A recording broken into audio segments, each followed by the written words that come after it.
தூத்துக்குடி அருகே தருவைக்குளம் கடல் பகுதியில் மீன்பிடி படகு நடுக்கடலில் தீப்பிடித்து எரிந்த காட்சிகள் வெளியாகியுள்ளன. விவரங்களுடன் செய்தியாளர் ஷேக் மதார் இணைப்பில் இருக்கிறார். வணக்கம் ஷேக் மதார், விவரங்கள். வணக்கம்.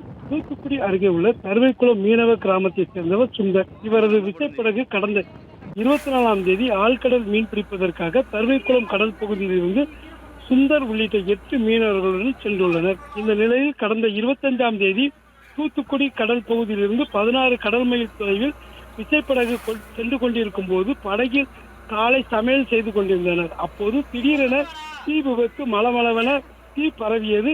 படகு முழுவதும் தீ எரியதை தொடர்ந்து அந்த மீனவர்கள் அருகே இருந்த விசைப்படகு மீனவர்களுக்கு சத்தம் கொடுத்துள்ளனர். உடனடியாக அந்த அருகே இருந்த விசைப்படகில் தண்ணீர் கடலில் குதித்து அந்த படகில் ஏறி உயிர் பெற்றுள்ளனர். இந்த தீ விபத்தில் சுமார் 1 கோடி ரூபாய் மதிப்பிலான விசைப்படகுகள் மற்றும் வலைகள் உள்ளிட்ட பொருட்கள் எரிந்து நாசமானது. இதைத் தொடர்ந்து கடலோர காவல் நிலைய போலீசார் விசாரணை நடத்தி வருகின்றனர்.